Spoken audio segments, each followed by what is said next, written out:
안녕하세요. 김보민입니다. 제가 너무 오랜만에 영상을 찍게 됐는데요.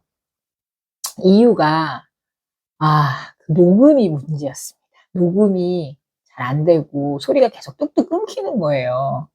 이 마이크가 문제였더라고요. 처음에 소리가 너무 작게 녹음이 돼서 제가 마이크를 준비를 했는데, 이번에는 마이크가 너무나 말썽을 부려서 이제서야, 예, 영상을 올리게 됐다는 거 다시 한번 좀 죄송하다는 말씀 드리면서 오래 기다려 주셔서 감사합니다.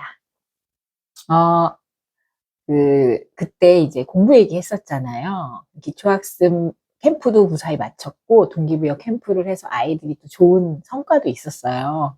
굉장히 궁금하실 것 같은데 그거는 이제 이번에 마이크가 잘 되는 걸 확인한 다음에 좀 길게 찍어가지고 공유 드리도록 하고요. 자료 같은 것도 다 올려드리도록 하겠습니다. 오늘은 요즘 많이 시끄러운 얘기를 한번 같이 나눠보려고 해요. 그 늘봄학교 얘기인데요. 제가 이게 방과후 교실에 대해서는 정말 할 말이 많습니다. 예. 지역아동센터 센터장을 2012년부터 이제 하고 13년도에는 또 연합회장도 제가 무려 3년 동안 했었거든요. 그러면서 이 방과후 돌봄이 정말 너무나 어려운 문제구나 이런 거를 깊이 깨달았거든요. 부모님들도 너무너무 힘드시지만 방과후라고 하면 방과후 교실을 맡고 있는 학교 또 역시 골치 아픈 문제고요.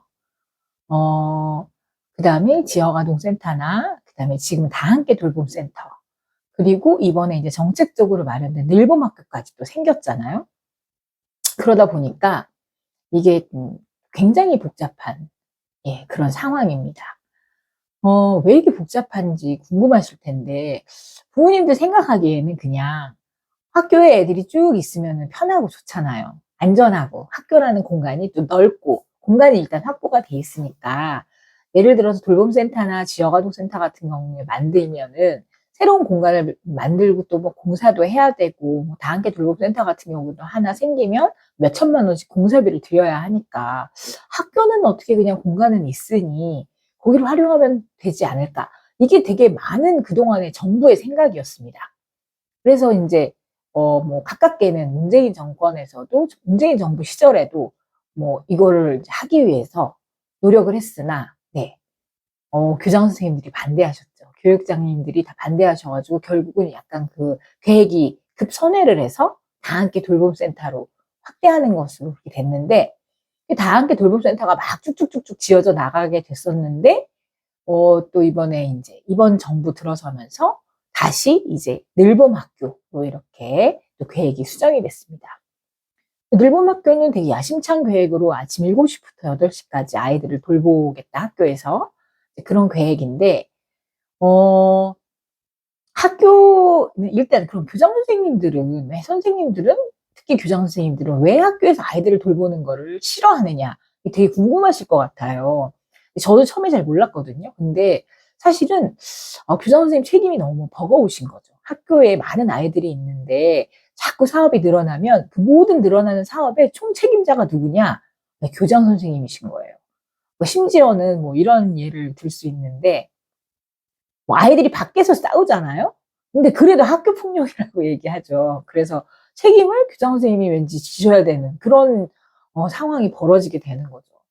부모님들은 참 답답한데 또 학교에도 맡겨서 좋은 점도 있지만 부모님 또 아이들 공부가 혹시 성적이 떨어질까 걱정하시기 때문에 또 저마다 나름대로의 계획을 다 가지고 계시는 경우가 많습니다.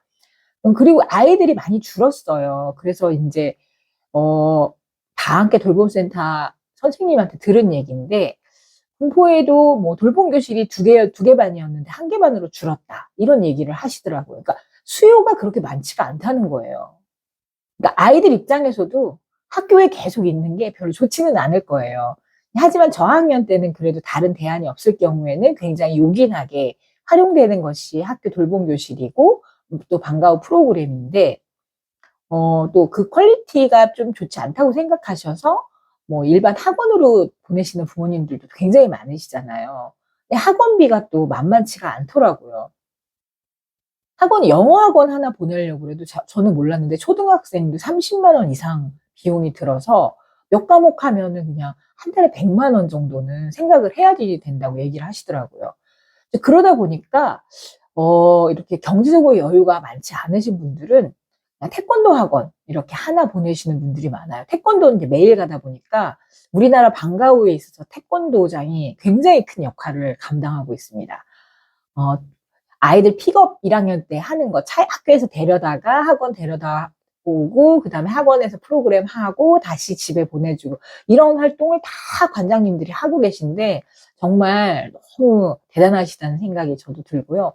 주말마다 또 프로그램 만들어서 아이들 주말에 활동도 하고 그러시잖아요.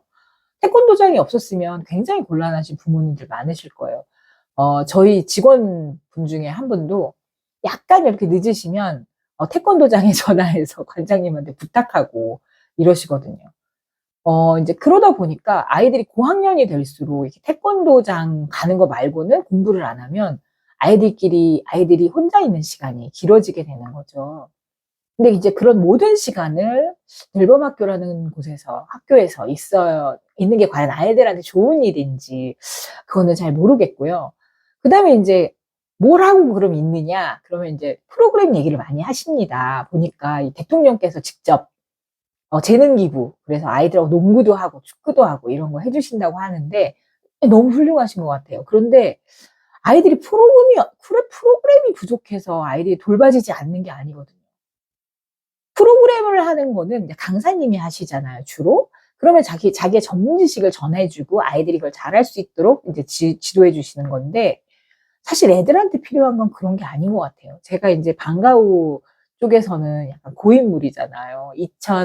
2005년부터 공부방부터 시작해가지고 지역아동센터, 그리고 지금도 방과후에 아동청소년 전용 식당을 운영하고 있잖아요. 근데 아이들이 바라는 게 재밌는 프로그램 하는 거, 올해 매일매일 재밌는 프로그램 별로 의미가 없는 것 같아요. 아이들이 제일 필요로 하는 거는 내 얘기를 들어줄 사람입니다. 학교에서 있었던 일, 친구들 사이에 있었던 고민, 또 뭐 그런 뭐 공부가 어렵다는 얘기, 아니면 뭐 내가 감기 기운이 있더니 몸이 안 좋을 경우에 그런 어려움을 얘기하는 거, 그냥 전부 다 자기 문제를 얘기하고 싶어 해요. 때로는 뭔가 친구랑 속상한 일이 있을 때 말하기는 싫지만 가만히 선생님한테 기대서 있어요. 왜 그래? 그러면 뭐 학원에서 힘든 일 있었나 봐요. 근데 말하지는 않아요. 근데 잠깐 기대고 싶은 거죠. 속이 상하니까. 아이들한테도 비밀이 있거든요. 나중에 이제 기분 풀리면은 얘기를 하는데, 이제 아이들한테는 그런 곳이거든요. 학교는 계속 뭔가 배우는 기분이잖아요. 4교시까지 끝났는데 다시 5교시, 6교시, 7교시 이렇게 뭐 피아노, 미술, 뭐 체육 프로그램 이러기는 하지만 계속 다른 선생님들 들어오셔서 지도하시고, 정말 내 얘기를 들어주고 내가 좀 편안하게 쉴 수 있는 곳은 아닐 가능성이 크다는 거죠. 그래서 저는 학교 방과후 교실 좋고 부모님도 만족스럽고 나라에서도 성과 내기가 가장 좋기는 하지만, 정말 아이들 마음이 반영이 되었는가, 저는 사실은 그게 많이 안타깝습니다. 네, 그래서 어떻게 하면 좋을까 이런 생각을 해봤는데요. 정말 좀 좋은 선생님들을 많이 배치를 하시면 좋을 것 같아요. 그리고 아이들 좀 편안하게 해주셨으면 되게 좋을 것 같아요. 지역아동센터나 뭐 다학계 돌봄센터도 제가 뭐 그 운영위원으로 많이 들어가고 있는데, 보면 프로그램이 엄청 많아요. 아이들이 그냥 바빠요. 아이들이 너무 바쁜 걸 제가 볼 수 있거든요. 근데 좀 혼자 빈둥거릴 수도 있고 노닥노닥 거리는 시간도 좀 필요하지 않을까요? 저는 아이들 입장에서 보면은 그런 게 더 필요할 수도 있지 않을까 이런 생각을 해보게 됩니다. 이번에 밥 먹고 놀자 식당에서도 아이들이 제일 좋아하는 게 그냥 선생님한테 와서 뭐 이 얘기 저 얘기 하는 거예요. 저 정말 애들 얘기를 많이 들어주고 있거든요.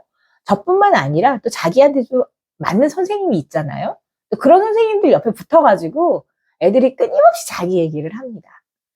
예, 친구들하고 있었던 얘기, 수업 시간에 있었던 얘기, 공부가 어렵다는 얘기, 또 여러 가지 속상한 얘기를 하고, 또 뭐가 먹고 싶다고도 하고, 그러다가 같이 뭐 보드게임도 한 판 하면서 또 얘기하고, 결국은 아이들이 얘기하러 오는 거예요. 밥도 먹고 친구도 만나지만 어른들이 꼭 있어야 되는 거예요. 뭔가 자기가 그런 걸 터놓을 수 있는 그런 사람들이 꼭 필요합니다. 예, 저희는 이러한 어른들을 이제 헝겊원숭이라고 얘기하는데 그런 헝겊원숭이 같은 존재가 아이들이 성장에는 반드시 필요하다고 저는 생각합니다. 그래서 돌봄 정책이 맨날 바뀌는데 다 함께 돌봄 센터도 좋고요. 지역 아동 센터도 좋습니다. 그리고 늙음학교도 좋아요. 그런데 정말 아이들 마음이 반영된 그런 방과 후 돌봄은 과연 무엇인가? 저는 그게 참 걱정됩니다. 그리고 지금 늙음학교 성과를 내기 위해서 전체 막 학교에 막 확장한다고 막 그러면 현장에서는 정말 굉장히 힘들고 정신이 없습니다. 특히 이제 지역아동센터 선생님들, 또 다돌센터 선생님들, 뭐 경쟁하는 것도 아니고 도대체 애들 어떻게 하라는 거냐. 이런 얘기 당연히 나오고요. 이제 그 틈새에서 아이들은 더 힘든 거죠. 우리 아이들을 좀 편하게 해줬으면 좋겠는데 애들이 참 정치적으로 얘기할 곳이 없으니까 그냥 이렇게 정책이 뚝딱뚝딱 만들어지고 또 위에서 예산 마련하면 또 교육청에서는 내려가지고 일단은 개소수 늘려야 되고 1학년 100% 뭐 이렇게 쭉쭉쭉 진행이 돼야 되는 이런 상황. 과연 어떻게 될지 모르겠는데 많이 좀 걱정이 되기도 합니다. 또 이번에 우리 대통령님께서 되게 소신이 엄청 강하셔가지고 이렇게 일단 공약사항이기 때문에 밀어붙이실 확률이 크잖아요. 어른들 마음도 중요하고 정책을 집행하는 분들의 마음도 중요하지만 우리 아이들의 마음이 꼭 배려받는 그런 방과 후 돌봄 정책이었으면 좋겠다는 말씀 드리면서 오늘은 마치도록 하겠습니다. 오늘 화요일이라 밥 먹고 놀자 식당 운영하는 날이거든요. 네, 제가 얼른 영상 준비해서 그 궁금하셨던 기초학습 문제 어떻게 됐는지 계속해서 말씀드리도록 하겠습니다. 다음에 만나 뵙겠습니다. 감사합니다.